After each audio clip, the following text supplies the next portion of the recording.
Hello বন্ধুরা, তোমরা সব কেমন আছো? আশা করি তোমরা সবাই ভালো নেই। কারণ এই পরিস্থিতিতে তোমরা কি করে ভালো থাকবে? এই পরিস্থিতিতে কিছু কিছু রাম পাঠা, না পাঠি সোশ্যাল মিডিয়ায় গু ছড়িয়ে বেড়াচ্ছে, নোংরা আবর্জনা ছড়িয়ে হচ্ছে। চলো বন্ধুরা, আজকে তাদেরকে নিয়ে জবাই করা যায়।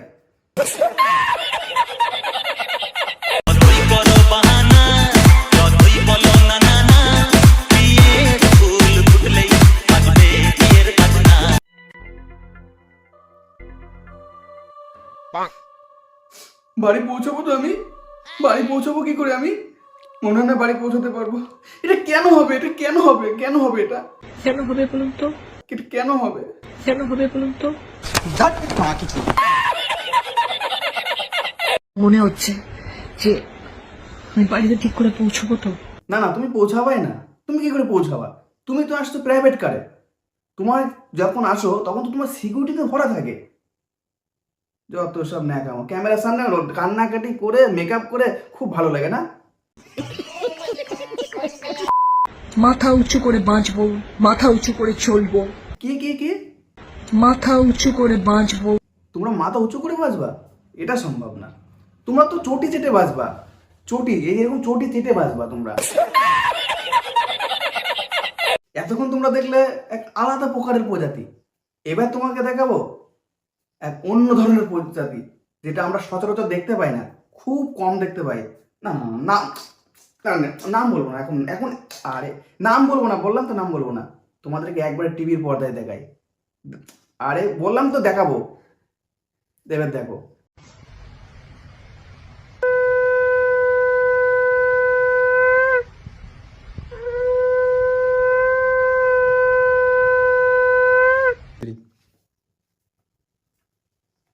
কি আওয়াজ শুনতে পাওনি? এত সুন্দর আওয়াজ হলো। ঋতুপর্ণা ঠাকুমা যদি জল সংকট দিতে আওয়াজ করতে পারে, আমার বোতল দিয়ে আওয়াজ আসবে না?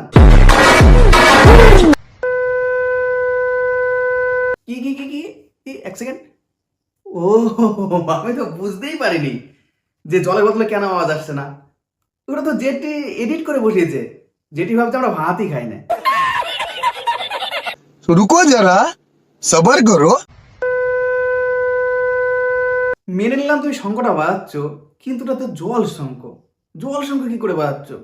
এটা কিন্তু বিশাল একটা চিন্তার বিষয়। बात तो सही है। মানাচ্ছে না দিদি, আমি দেখাচ্ছি তোমাকে, দাঁড়াও।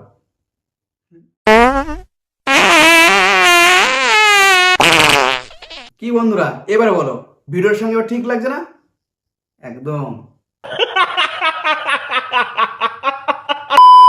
কি করছে সেই দিকে আগে নজর দিচ্ছে, তা না সেটা না করে যদি আমরা সুবিচারের পেছনে দৌড়াই তাহলে খুব ভালো হবে।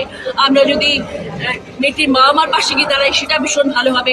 রঞ্জনা ব্যানার্জি চোখের জল ফেললো, ঋতুপর্ণা সেনগুপ্ত শঙ্খ বাজানো, সেটা নিয়ে প্লিজ সমালোচনা করবেন, এটা আপনাদের শোভা পায় না। না তোমাকে নিয়ে কথা বলবো না। তুমি তো ক্যামেরার সামনে তুমি নাটক করছো মেকআপ দিয়ে। কলকাতা আরজি করে যে ঘটনাটা ঘটেছে, এই পরিস্থিতিতে কেউ মেকআপ করে ক্যামেরার সামনে কান্নাকাটি করছে, কেউ বা আবার জল শঙ্খ বাজাচ্ছে। আমার তো মনে হয় এই পরিস্থিতিতে এইগুলো কোনো প্রয়োজন নেই, এই হাস্যকর জিনিসগুলো। बात तो सही है। এইরকম ন্যাকামো না করে এখনো সময় আছে, নিজেকে পাল্টান। আরজি করে যে ঘটনাটা ঘটেছে সেটা কালকে আপনার সাথে ঘটবে না, এর কি গ্যারান্টি আছে? আমরা একটা জিনিসই চাই, এই আরজি করে যে ঘটনাটা, এই ঘটনায় যারা যারা জড়িত আছে তাদের উপযুক্ত শাস্তি হোক।